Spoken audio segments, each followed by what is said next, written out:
Cullen goes live in 2 minutes.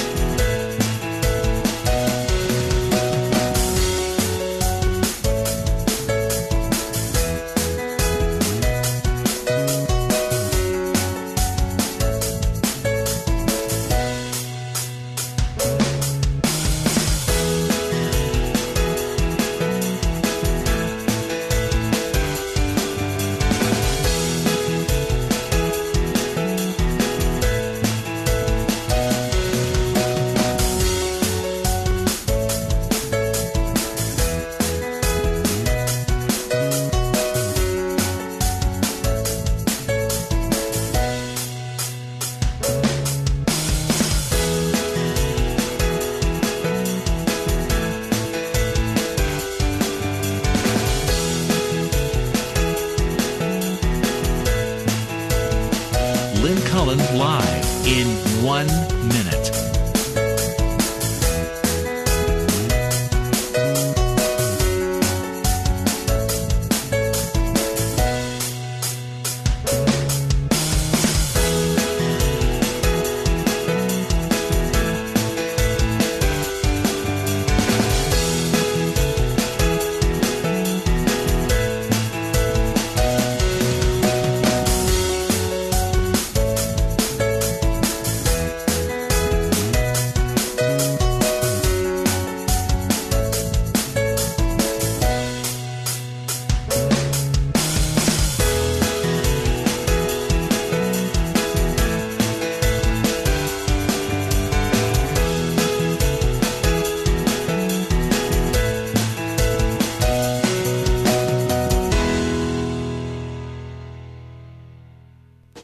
Welcome to Lynn Cullen Live at pghcitypaper.com. Email your questions and comments to Lynn at pghcitypaper.com.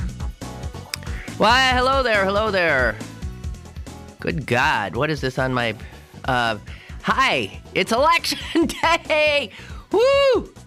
It's a beautiful day, too. The sun has decided to come out, which I find a harbinger of something good happening today. I certainly hope so. I needn't tell you to vote, because you guys would not be listening to this program if you weren't, well, of the nature of folks who wouldn't even consider not voting. However, if for some reason there are any of you non-voters out there, feel free to call and explain yourself. Or don't, because I think it would just annoy me. And I got to pace myself today, so maybe not. I'll be joined in the second half hour of the show by David DeAngelo of Political Junkies. Oh, no, my mail's still not up. It said password did not succeed, Jess. I haven't put in anything. I don't know how the hell to do it. Screw it. Hey, guys, send me any emails today. Sorry, my regular email is not working.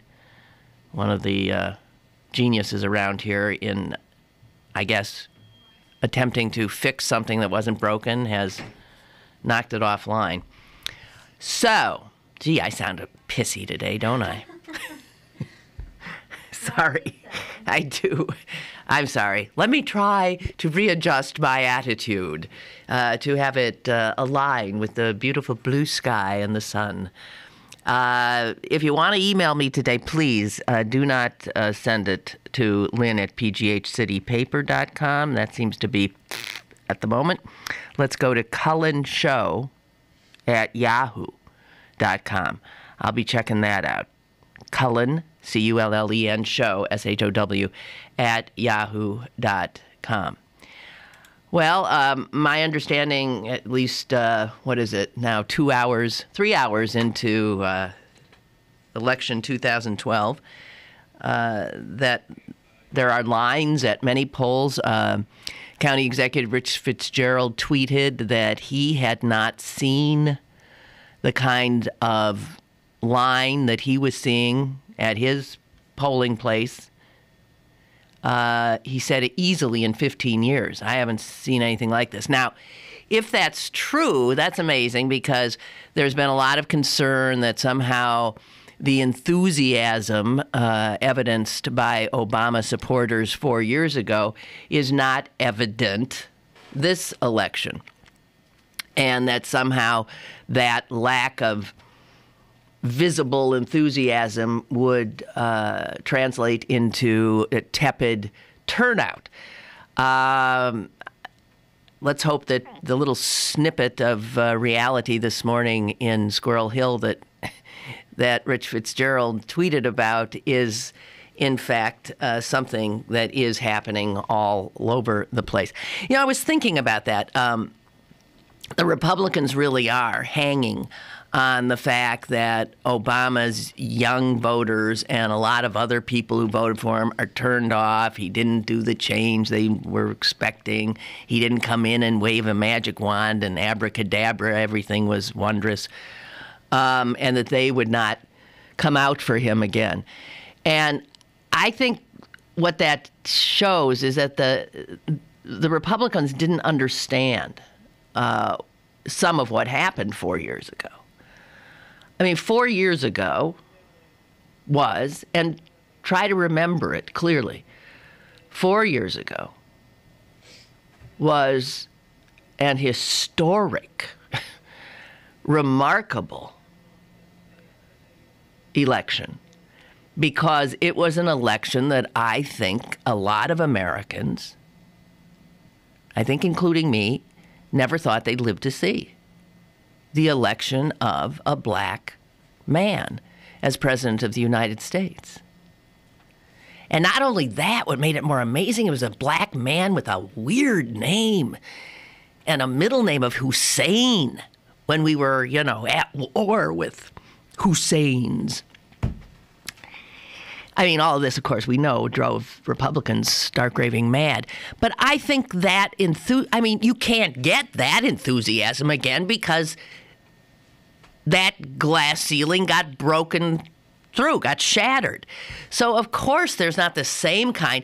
Yes, we elected a black man as president, and lo and behold, he turned out to be a president, not anything. So that whole thing, the wanting to be an observer, a participant, participant in something so remarkable, something that we hoped was a harbinger of better things, of growth, of all kinds of things. There was so much excitement.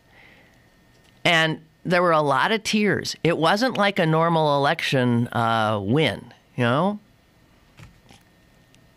remember the crowds in Grant Park that night? Remember that you just saw crying faces, tears streaming down people's faces. This was something that, of course, 4 years later would not be replicated because it was more than just the Democrats winning the election. It was this remarkable event that a lot of people hoped, was something that showed we had grown. And we were proud. Well, it's 4 years later, and we're all a lot more sober. It doesn't mean we ain't gonna go vote. And I think that's what the Republicans were hoping, that this sort of the lack of the same level of intensity. Their intensity is huge, but it's negative. And I don't know, does positive trump negative? Because the reality is the intensity of the Republicans is not for their candidate. Clearly not. It is an intensity of hate and fear and a desire to get Obama. Right? I don't know. Let's see how far that kind of negative motivation carries them and how far a more sober, positive motivation compels us. Although I must say a lot of Democrats are voting out of absolute fear and loathing of the idea, the sort of absolutely unthinkable idea that Mitt Romney could be the president of the United States. So anyway, today's the day, and thank God. I'm hoping, I might be crazy, that in 12 hours, which will be 10 p.m. Eastern Standard Time, that we'll be able to sort of have a sense, even if it's not absolutely a done deal, that there'll be enough states already parceled out that it'll be well nigh impossible for Mitt Romney to secure a win. The latest polls are all continuing to show Barack Obama in the lead. There are no polls that show Mitt Romney winning this. None. So unless, as Republicans, I guess, I have to believe, there is a complete conspiracy of pollsters afoot to add to the conspiracy of the media, the conspiracy of I guess the Labor Department, the Bureau of Labor Statistics, conspiracies all over the place to reelect this un-American Kenyan. But Nate Silver, the polling guru, who's really put himself out there and as such has been an extraordinary lightning rod for the rage of the right, Nate Silver has now upped his probability of Obama's election to, get this, to 92%. I mean, even I wish he hadn't done that. 92%. No one else is anywhere near that level, but that shows obviously he doesn't think there's a chance in hell that Romney's going to win this today. Now, we still got to have the election, so who the hell knows? The betting parlors that I suggest are the least biased, simply because people's money is riding on the outcome. They're just betting. They're betting as they would bet any horse race. And my understanding is they show a probability of Obama win at 62 or 68%. I forget. So whatever.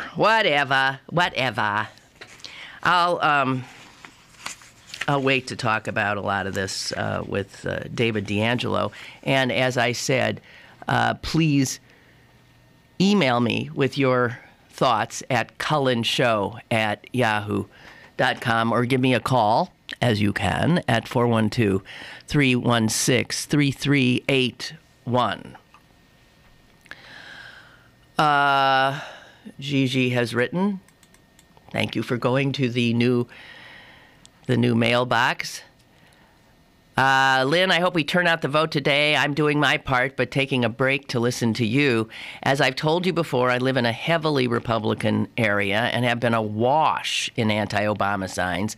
Not so many Romney-Ryan, just anti-Obama. That's what I'm seeing, too. This morning, as I made my rounds to put signs up and around polling places, I noted that many of the Keep America Free, Fire Obama signs had been vandalized. Someone cut them to ribbons. That's not good. I know, I felt the impulse myself, but it's not good to do. It's not good. And Gigi says, I was surprised that the Obama signs hadn't been vandalized. Well, you would think that if they were, in the minority, but anytime you start vandalizing signs, that's probably not really a proper American, a good American behavior. Although, as I said, we all get a little crazy at these times, and because of the, really the really serious consequences of the vote that will occur today, that is occurring as we speak. Well, hey, speaking of dueling signs, where I'm seeing a lot of those Fire Obama signs is in Squirrel Hill, and my guess is that those are Jewish people who of the more that have fallen for this crap that Obama somehow will let Israel, will happily say to Iran, "You go right ahead, blow it off the face of the map. What do we care?" So there's a lot that has grabbed a lot of conservative. These are Republican voters anyway, generally speaking. But that's where I'm seeing them. And there's a lot of, tension within Jewish communities in elections like this, because a Jewish community is, by its nature, a small community. And it's a politically active community. And it used to be more of a sort of monolithically Democratic bloc. It still overwhelmingly votes Democratic. 60-some% easily will be voting for Obama. But Jewish Republicans have become more numerous, have become more outspoken. And evidence of that, shows up in yard signs and places. One place that's shown up that I find interesting is next door in Ohio. And there you have the Republican Senate candidate. Have you seen him? He looks like he's 12. Have you seen him? His name is Josh Mandel. Josh Mandel, the Republicans have, I think, thrown more money at this kid's effort to unseat the Democratic Senator Sherrod Brown than any other Senate race. Of course, Ohio is, where all the money magnet right now in general. But Mandel has also been on the receiving end of a lot of this. He's he's a young Jewish kid who holds, I'm not sure what statewide position that he holds. Anyway, he is not expected to win. If the polls are correct, Brown's going to clean his clock. But the fact that the face of the very right-wing conservative party, Republican Party, why can't I think today? Conservative, blah, blah, blah, blah, is Jewish in Ohio, is not something that sits comfortably with a lot of Jewish people. It's like Eric Cantor, another Jew. Jews like just a lot of Jews. Believe me, most Jews can't figure out how a Jew gets to be a right-wing Republican. You just can't figure it, given what our culture is, given what everything. Don't understand it. Anyway, listen to this. So this Josh Mandel's in-laws, his wife's family, he married into apparently a very well-known and prominent Jewish family in Cleveland, the Ratners. And a bunch of Ratners, his wife's family, took out an ad or like an open letter in the weekly Jewish newspaper in Cleveland and blasted him. Now, you think in a family, this kid's candidacy is probably rent that family. Because anytime you get something like that, a public display of pushback. Now, what caused it is his stand on gay marriage. Because in his own family, in his wife's family, there are gay people. And there is, in fact, a gay union. His first cousins, Ellen Ratner, his wife's sister, married recently Colleen Espinoza. So here's what the letter from Mandel's in-laws said in the Cleveland Jewish News. Your cousins, Ellen Ratner and Colleen Espinoza, are among the many wonderful couples whose rights you do not recognize. Their wedding, like yours, was beautiful. A beautiful and happy occasion for all of us in our family. It hurts us that you would embrace discrimination against them and countless other loving couples in Ohio and around the country. Now that's, wow. This is written by people who attended his wedding happily as family and attended the other wedding of two women in the family. And the people writing the letter see absolutely no difference between those two weddings, nor the joy they took in them, nor the joy the family took in them. And they're calling him out.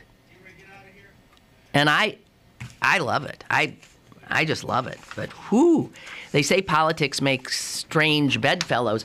I would say in the Mandel's Ratner case, it makes estranged bedfellows. I can't imagine what that does to his wife's relationship with her family and with his sense of comfort when the in-laws get together at Thanksgiving. We have a caller. Hi.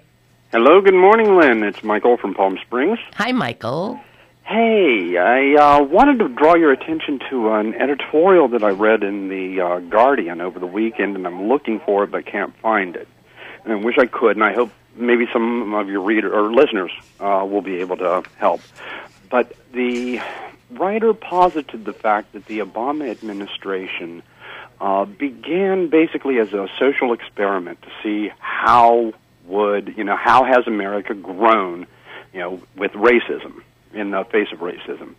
And that for us to not reelect him would be to just put the nail in the coffin and say, hey, we tried it, and, it would assuage our, guilt, and we can go back to the old forms of subtle racism again. Well, I think Obama's election has actually created the kind of backlash that we're witnessing in this, the vociferousness of get him out of there that we see coming from the Republicans. I don't think it has somewhat to do with his policies, but more this sense. How many ads? Well, you're not here, but I keep hearing ads running here that say about the Democrat or about he doesn't share our values. He's not, there's always a sense of those aren't our values. And I'm thinking, who are we? Who's making this decision here, and what the hell do you mean? Exactly.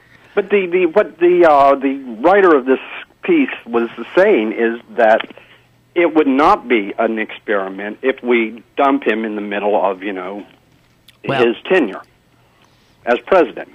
We have to reelect him to be able to prove or disprove that, this was an experiment that either worked or didn't.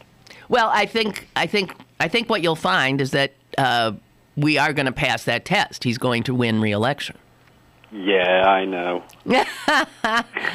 And 2 weeks ago, I was not sure, but I'm just a little gleeful.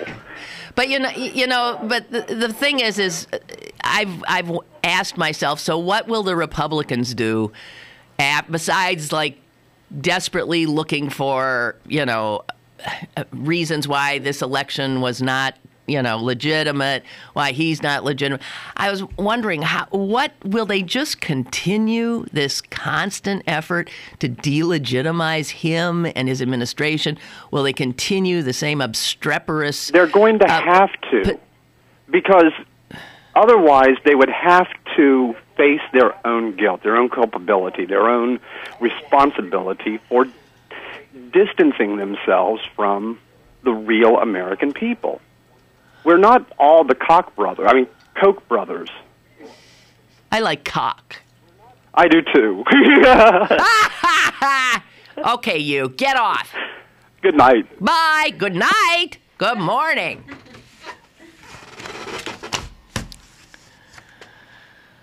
Okay. My mother told me about the bishop in Green Bay. She was apoplectic. I see why. I found what he wrote. Listen to this. This is the guy who took Zubik's place. Zubik was the bishop of Green Bay, and then he was kicked upstairs to Pittsburgh, and he was replaced by this disgusting David Ricken. And here is a letter that he sent to the Catholics of Green Bay, Wisconsin, which, by the way, constitute probably a majority of people. It's a very Catholic city. I would like to review some of the principles to keep in mind as you approach the voting booth. The first is the set of non-negotiables. These are areas that are intrinsically evil and cannot be supported by anyone who is a believer in God or the common good or the dignity of the human person. They are 1, abortion, 2, euthanasia, 3, embryonic stem cell research, 4, human cloning, 5, homosexual marriage. These are intrinsically evil. Intrinsically evil actions are those which have an evil object. In other words, an act is evil by its very nature, and to choose an action of this type puts one in grave moral danger. But what does this have to do with the election? Asks the bishop. Some candidates, not mentioning any names here, and one party, not mentioning any name, have even chosen some of these intrinsically evil things as their parties or their personal political platform. To vote for someone in favor of these positions means that you could be morally complicit with these choices, which are intrinsically evil. This could put your own soul in jeopardy. Okay, that's what the Catholics of Green Bay, Wisconsin got in their mail. Now, as you know, the Bishop's Church and all the other churches have tax-exempt status. They have tax-exempt status only because they are not allowed to, what? Engage in, well, I'll read the exact Internal Revenue Code, exactly what it says. In exchange for the receipt of tax-exempt status, IRC 501c3 blah, blah, blah, absolutely prohibits churches and other tax-exempt organizations from campaigning for or against a candidate for public office. If a church participates or interferes, directly or indirectly, in any political campaign for or against any candidate for public office, by publishing or distributing certain written material or making oral statements regarding the candidate, then a church can lose its tax-exempt status for violating the campaigning ban. Now, I got to tell you, here's where they have gotten around it. He didn't say if you vote for Obama. He said one party and one candidate. He doesn't have to say, right? So he doesn't utter the word Obama or Democrat, but clearly tells the Catholics of Green Bay that if they vote for a Democrat, their souls are in jeopardy. They are complicit in intrinsic evil. Now, if by not actually saying the name, you can still keep your tax-exempt status, but essentially violate the intent of that code, is amazing to me. And, in fact, Citizens for Responsibility and Ethics in Washington have filed a complaint against the U.S. Conference of Catholic Bishops. They did that on Friday, challenging their tax-exempt status. And the bishops have been out there with letters and telling their priests that they have to read these letters. But their letter is nowhere near as outrageous as this bishop in Green Bay.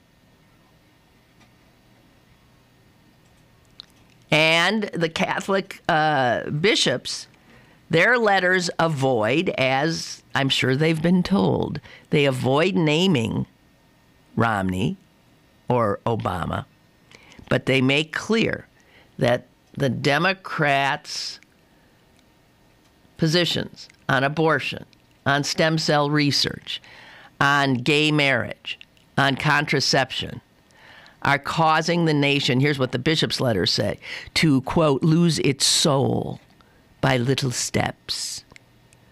And that Catholic voters cannot support Democratic candidates without betraying God and Catholicism.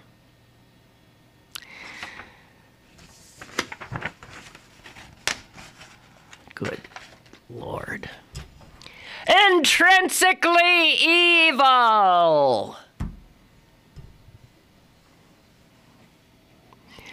I'm going to take a break. Us intrinsically evil people have to, every once in a while, recharge our battery so that we can go on with our satanic mission. I shall do that in just a moment. Email your questions and comments to Lynn at pghcitypaper.com or call Lynn at 412-316-3381. Lynn Cullen Live will return in a moment. Go to BergBargains.com for great deals. 2012 Best of Pittsburgh winners. This week, get discounts on the Carnegie Museum of Natural History. Pittsburgh offers Don Giovanni, Nakama, Dozen, and Piccolo Forno. BergBargains.com. Pittsburgh's e-commerce mall. BergBargains.com. Winter has arrived and it's cold outside, so get to Little's for all your UGG needs. Little's has Uggs for men, women, and children to stay warm with shearling-lined boots, shoes, and slippers. And don't forget to get your hats, gloves, scarves, and more. All available at Little's Shoes. Bring the entire family to view one of the largest in-store UGG shops in the U.S. Little's Shoes, Pittsburgh's largest family shoe store, 5850 Forbes Avenue in Squirrel Hill. Have a question or an opinion? Call Lynn Cullen at 412-316-3381 or email lynn at pghcitypaper.com. Now, more with Lynn Cullen Live. Okay. And we're back. And we, meaning David DeAngelo of Two Political Junkies, joining me. Hello. Hi. Hi. Well, our long national nightmare is almost over. Thank goodness. Let's hope. I can't wait till can't wait till tomorrow. I just want it to be over, and well, it'll never be over. Yeah, that's true. It'll never be over. Yeah, the right is already starting to plant little seeds of that. It's what it's a illegitimate election, or no? What? That it's if they lose, it was because of Hurricane Sandy. But they've been planting the seeds of voter fraud and stealing the election for years. Well, Fox News started out its news this morning with an alert. It says, "Alert!" And then they showed a picture. They showed a picture of a scary-looking black man. Well, standing in front of a polling place in Philly, and they're trotted out again. Intimidation by the new Black Panther Party with its 7 members or something. Yeah. What? But I mean, if you consider that it's Fox News, scary black man is a redundancy, I guess. Well, that is true. That's true too. I don't believe that, but somehow you suspect that they believe that. But that whole new Black Panther Party thing was just so ridiculous, just from 4 years ago. Right. So because anytime it comes up in conversation, every now and then it pops up on the blog, Two Political Junkies. And you go, okay, the guys were escorted. The police were called twice. This is 4 years ago in Philadelphia. The police were called twice. One of the guys was actually a poll worker, but the stupid guy with the bat or whatever it was left by 2:00. So you go, okay, so who was intimidated? And it was the Bush administration Justice Department that refused to prosecute. Yes, they did. But Fox has not ever let go. Yeah. So they're trotting out Christie. They'll hang him. Oh, yeah. They'll hang him. Yeah, he's not going to be invited back to the, the GOP USA convention. Well, there was, I don't know if you saw this, Politico, somebody on a blog put out that Christie was actually asked by the Romney campaign. They had a big rally near Philly on Sunday night, I think, or Friday night. 25,000 people at some farm. They call it a farm. It's probably some plantation. In Morrisville, PA. 20 minutes from Trenton, New Jersey, which is the capital. My dad was from Trenton. Okay, well, the Romney rally was Sunday night in Pennsylvania. And it says that Christie was asked to maybe show up there at the Romney rally to just make things so, clear. Yeah. Well, he didn't go. And here's a Romney campaign source told Huffington Post, "You can't tell me he couldn't have gone over there for a night rally." I mean, despite the fact that his state is, underwater and blah, blah, blah. But he is really going to be... Yeah.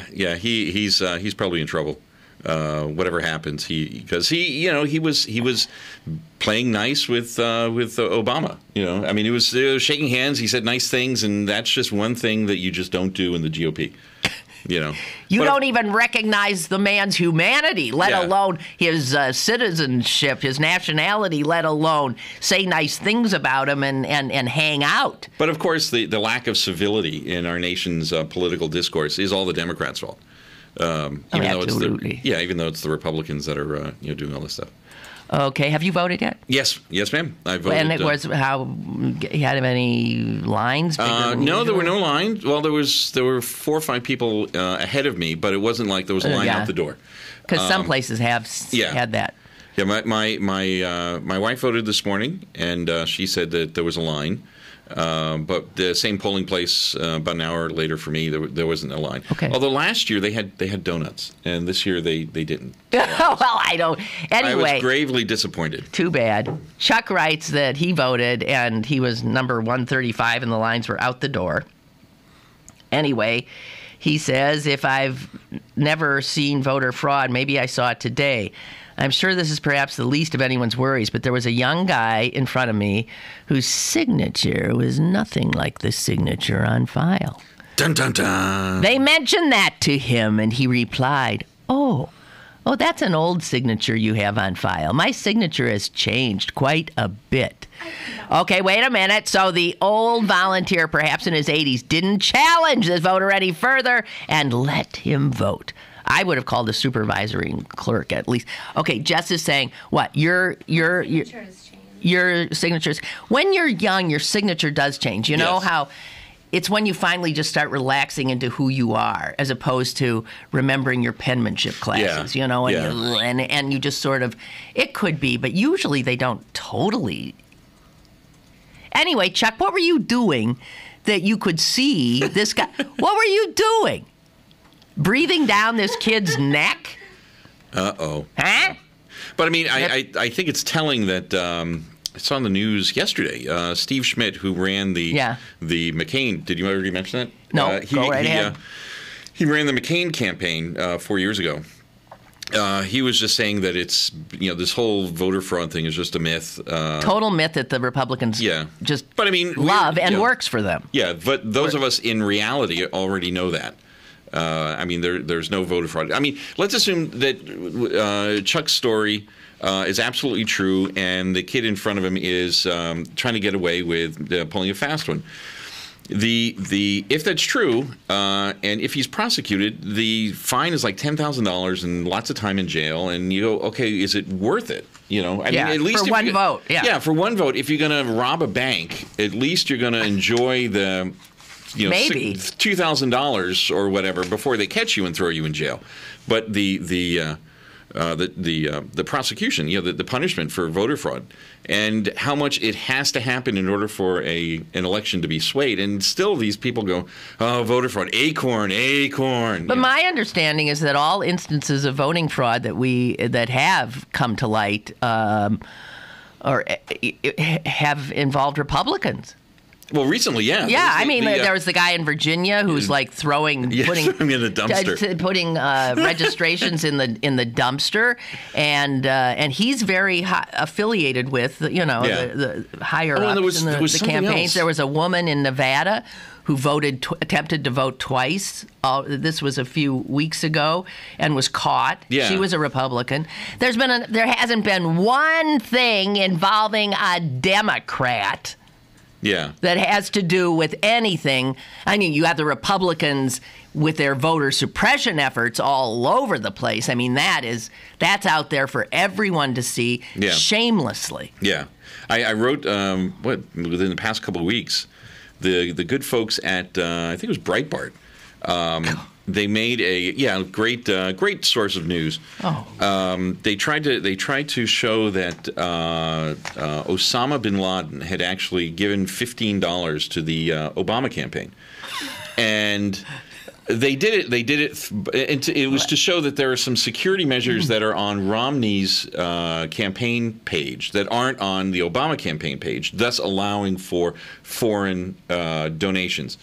Although there are other safeguards in there. But the thing, when you look at the law, now I'm not an attorney by any stretch of the imagination, but the law very clearly says you cannot donate money in someone else's name. Mm-hmm. Right. So these guys at I think Breitbart or Newsmax or one of those right-wing things, they said, okay, yeah, we bought this credit card, we put money onto the debit card or whatever it is, and then we used that money and we signed in Osama bin Laden's name, who was a dead guy, and then they took the money. So they're admitting to actually committing the fraud that they're trying to point out is occurring at the Obama campaign website.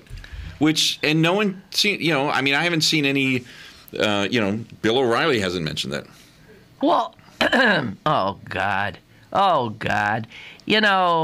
After the election, it's not going to get any better. No. The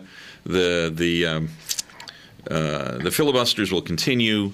I'm sure there'll be a meeting, depending on how it turns out.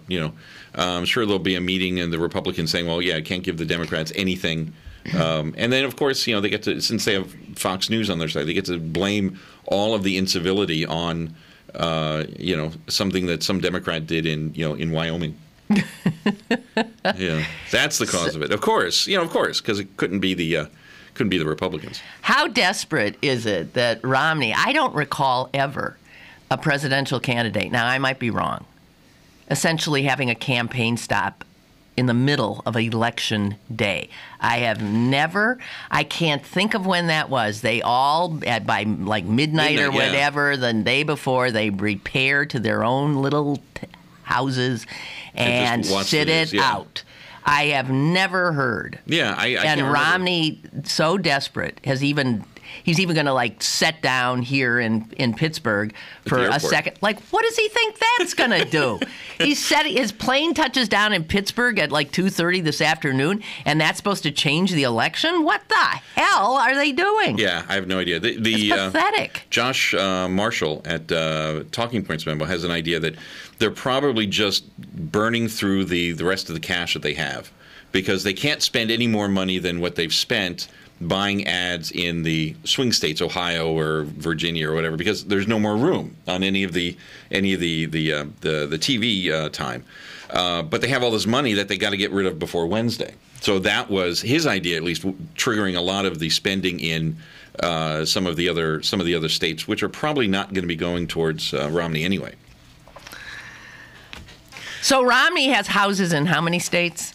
California, 35? Massachusetts. Wait, California, Massachusetts, New Hampshire.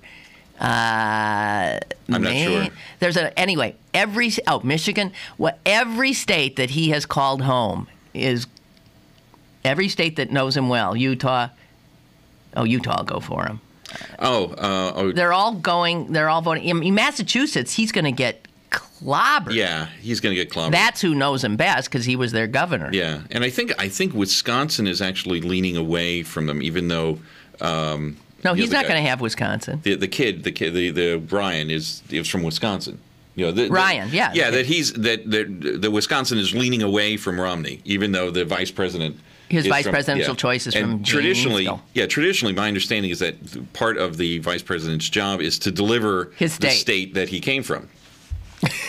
So, like Lloyd Benson in '88, he came from Texas. And he was to deliver Texas. He was to deliver Texas. Which is what LBJ was supposed to do for JFK, too. Yeah. And he did. And LBJ took the IRT, I think. Oh, that's something from hair. Flat. Is it really? Yeah. I don't know that. I never. You know what? I never saw hair. The Youth of America on LSD. Yeah. Oh, okay. I never saw it. Okay, guys, again, a reminder that my usual email is not available to me today, nor to you. So if you want to write, it's cullenshow@yahoo.com. And if you want to call, that number is, well, half of it's there, and the rest is stuck behind David's head. There you go, 412-316-3381. Quick break. Humongous melon. Yes, That's what it is. We shall return.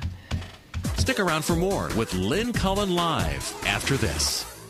Pittsburgh City Paper's Art Box Preview is available now. Pick up one today for Nego Gatto, the Capitol Steps, and Passion Pit. And don't forget to log on to pghcitypaper.com to vote for your favorite art box.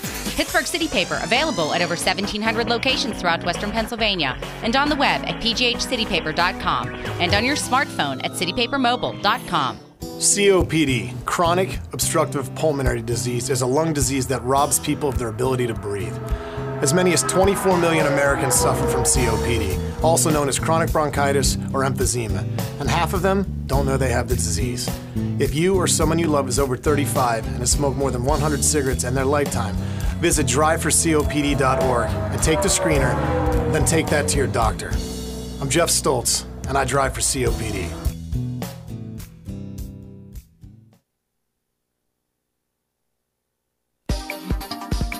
You're listening to Lynn Cullen Live at pghcitypaper.com. Once again, here's Lynn Cullen. All right, welcome back. David DeAngelo of Two Political Junkies joining me, and we also have a caller. Yes, we know. Hello? Hello? Hi. Hi. Hi, is this Lynn? Yes. Go ahead. Pasadena, hello. Hello? Hi, is this Lynn? Yes. Pardon me? Yes. Hey, I was just voting. I went to vote, and they did ask me for my ID. Mm-hmm. So I just want everybody to be aware that they are asking for your ID, but you can tell them no. Yes, you can. Thank you very much, correct. but that's the last time you can tell them no. Yes, As that's far what as they we know. told me too, and I said, well, that's fine, but in 4 years maybe that's fine. But Okay. right now, they did ask me out here in Nottingham Township in 84, Pennsylvania for my ID. No, they're going to do Oh. it everywhere. I happened to have That's lunch. ridiculous. Well, I happened to have lunch yesterday with two women who are working the polls in the city today, Mm-hmm. and they said they have been instructed they are to ask for ID, but you don't have to. Why bother asking if you don't have to show it? Right. I mean, there's a little paper there. She said, well, look at the paper. I said, fine, but why are you even asking me when we do not need it? And, yeah, you could just tell. I mean, and she said, you're really not going to give us your ID? And I'm like, no. No, and I'm not either. You know, I've decided that when they say, "Can I have your ID?" I'm just going to say what I would have said. I'm going to look at the woman. I've said, "You and I have been seeing each other for 20 years here on election There was days." a woman Why behind me, you know who and I they am. said to her, do you have your ID? And she said, I didn't bring my ID. I've been coming here for years. And I Yeah. looked at her. I said, you do not need your ID. And that's when she spoke. The woman at the desk said, well, you will need it eventually. I said, Yeah. maybe in 4 years, but right No, now, you do not need it. No, you're going to need it in May. You're going to need it at the next election, which is a primary in For the mayor? whatever the next Yeah, the election. next election cycle. Whatever. May, whatever. you're going to need it then, unless there's some kind of whatever, unless That's me. But I emailed all my friends, text message everybody. Do not let them intimidate you. Because Thank you. I think they're trying to Okay. already. The fun part is there's still I just places. wanted to let you know that. Thank Maybe you. get the word out. Okay, thanks. There's still places, or at least up until, I mean, it's a moot point. Well, it'll be moot tomorrow. But official places that still have the, you are required to have this. I know. Maria posted something a couple days ago about a poster that was sent in that, at an unemployment office. You are required to have this ID. And it was probably just the case of, they missed the memo or no one had just forgot to pull the thing down. But it's still kind of, okay, well, if you're misleading someone and someone says, well, I don't have an ID, so I'm not going to bother. That's enough to sway that could be enough to sway an election. If things are this close, then all you need to do is shave, a couple percentage points or a couple, tenths of a percentage point. Right. And then, the election goes in the other way, which I think was always the point. Well, this is my last election not to have to prove I am who I am, so I am not. And I'm going to tell them that. This is disgusting. Yeah, this morning I had my ID and I just showed it because I figured, the woman behind the desk, she's a volunteer. No, that's right. She's told what to say. You don't want to give them trouble. Yeah, why, and I'm not going to give her trouble. I'm just going to say, you know what? It's my last chance. You know me. I know me. I'm not going to do it. But, I remember seeing video of Obama, the president, voting early in Chicago.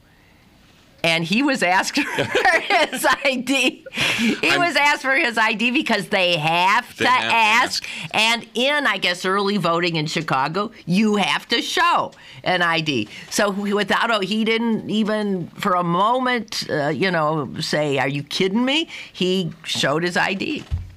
I'm sure there are folks at WorldNet Daily going, well, why didn't he show his birth certificate?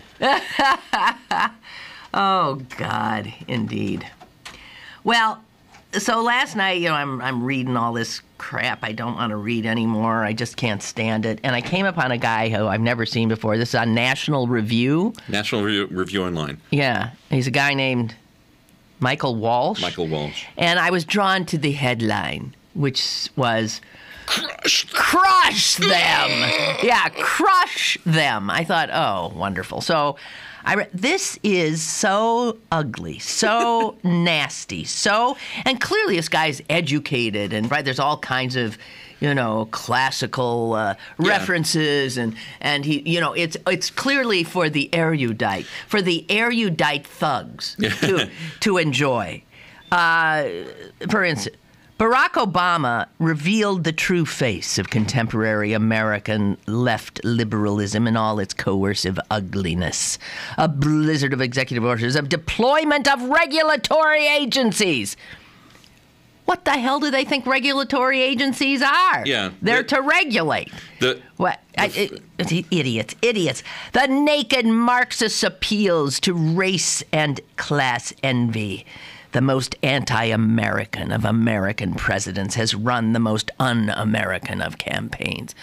What the hell is he talking about? The fun part of that is when you look at it and kind of take a step back and go, it's basically all kind of a political projection. That anything that he's saying about the Obama folks is really true about the Republicans. Yeah, you go, okay, well, 4 years ago, the executive orders, you can talk about a lot of the executive orders of the unitary presidency of George W. Bush, where, for instance, I've written about this a little, the law against torture, that it was voted on, it was signed, Bush signed it, it says torture is bad, and then, there's this executive statement kind of, well, we're not going to enforce this. Anything that he was saying is more than likely true about the Republicans. That's right. Yeah. It's very odd. Yeah, and it was so. I got a copy of it as well. It's very funny in its kind of assuming the truth underwritten all of the statements, and you go, okay, well, what for instance, the duel between progressivism, which is really just anti-constitutionalism, and patriotic loyalty to the republic. So if you accept the premise of that sentence, progressives don't have a patriotic loyalty to the republic. No, of course. It's written in there. That's right. Without any, it's just kind of because it's an assumption. It's a given. Yeah. You don't even have to argue the point. Yeah, and it's just assumed to be true. It's the modern left, the unholy spawn of 30s gangland and 60s academic Marxism, must be forced to its knees. Yeah. And I noticed the rather violent rhetoric. I don't know if you saw all this war. No, I guess it harkens to the definition of victory in war is not a 50.1% majority that allows the other side to keep fighting. No, they want complete. They want to destroy. Now, when you have a party that perceives the other half of Americans, essentially, as the enemy. Yeah. You got trouble. I mean, you do not have a viable democracy in a situation where they perceive it as war. Yeah. And war, not only war, but unconditional surrenders where you hang the losers. What are they talking about? This is an election. Yeah, the loyal opposition is an oxymoron. No, there's no such thing. No such thing. I mean, again, and you can trace that all the way back to Pat Buchanan and the Nixon administration, That's where right. very famous line of saying, yes, you can divide the country, you can break it in half, or you can break it in two parts as long as your part is bigger than their part. And so you can separate the country as long as you have 51% and they have 41%, and you get to do what you want. It's it's we got a call. Hello, caller. Hello, Lynn. Hi. Hi. Hey, every time somebody votes for Romney, I keep thinking they're forgiving the Republicans for the mess they made. It's like, okay, guys, we'll give you another chance to screw it up again. It just doesn't make sense to me. It happens all the time. We fix it, they screw it up. Back and forth. Well, that's all I got to say. Have a good day. Thank you. Thank you. You said a mouthful. I was actually saying to a friend last night, it's fascinating. They're railing about this huge deficit and saying, the burden on your children, Obama's deficit. And I'm thinking, wait a minute. Last I recall, the Democrats handed you Republicans a surplus. Yeah. That wasn't even ancient history. That was George W. was handed a surplus. He's the one who, through 2 wars that were not paid for, through tax cuts that were not in any way, you destroy you don't have revenue coming in. You wage 2 wars that you don't pay for. You even have in their one social function that they actually did. You don't pay for this Medicare D or whatever with the. They created that, and then they blame it on Obama, and they create these messes. Then, when the people freak and elect a Democrat, and the Democrat doesn't clean up the mess that they made quickly enough.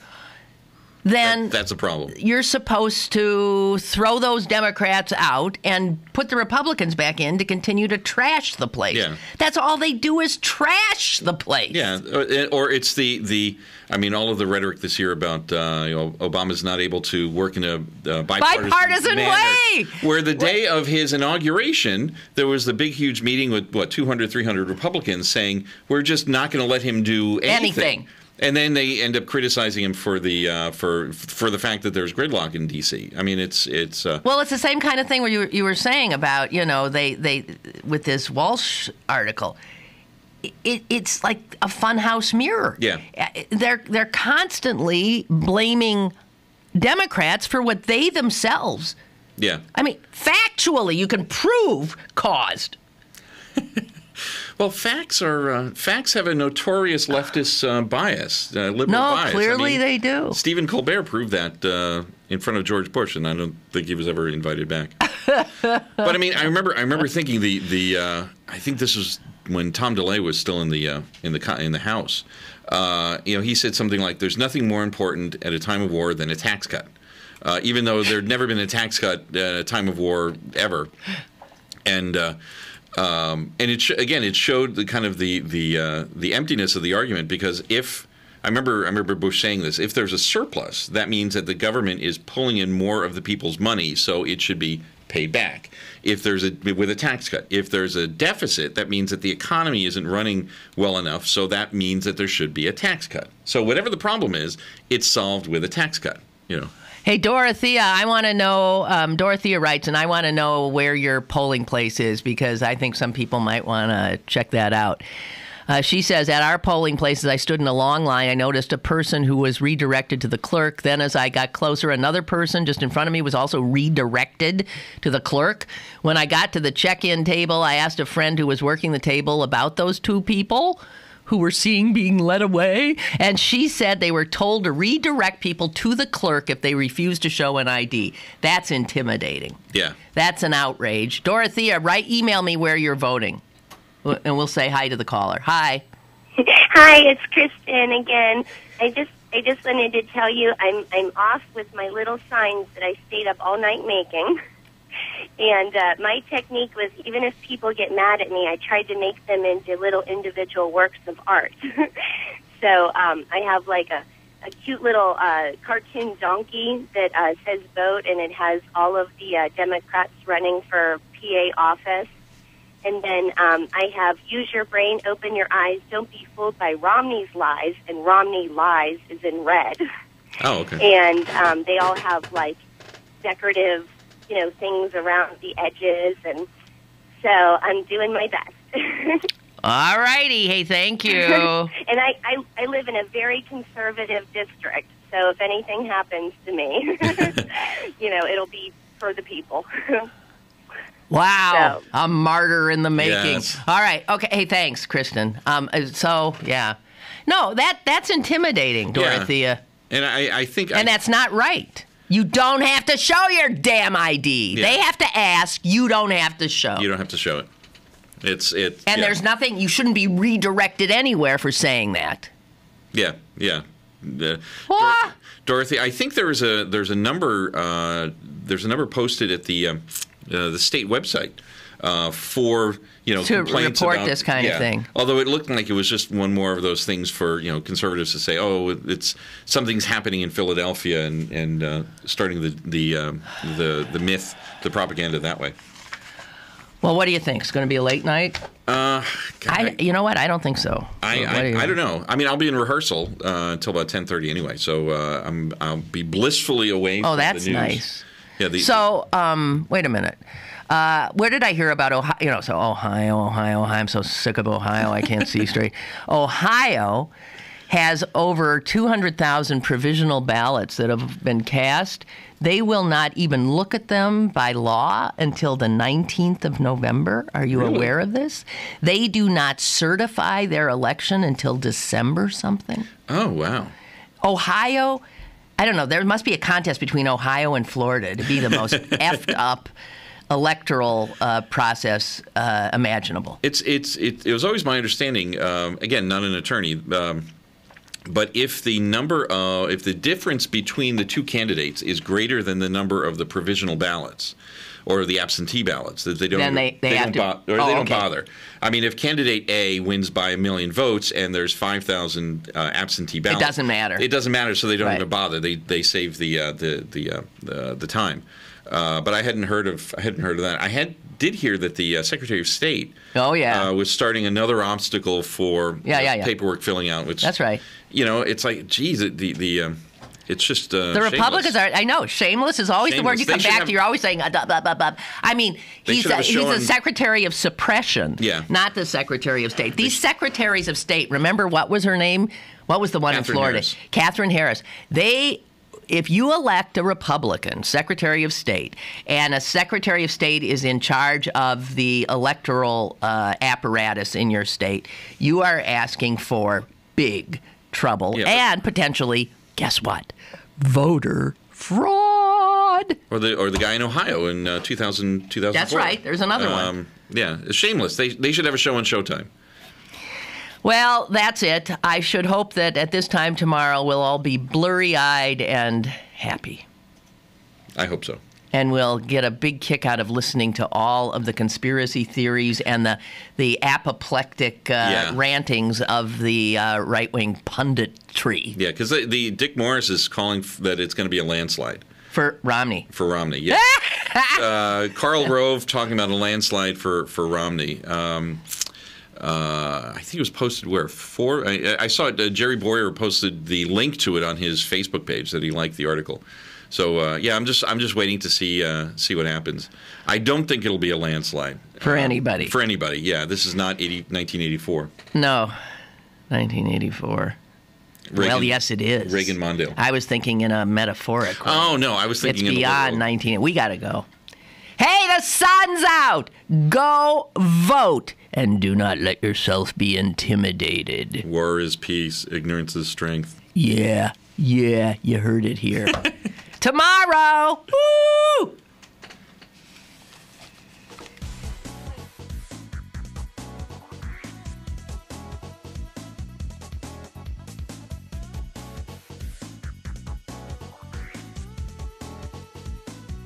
Lynn Cullen Live, Monday through Friday from 10 a.m. to 11 a.m. and archived at pghcitypaper.com. The opinions expressed on Lynn Cullen Live are those of the host and do not necessarily reflect the viewpoints of Pittsburgh City Paper, Steel City Media, and its advertisers.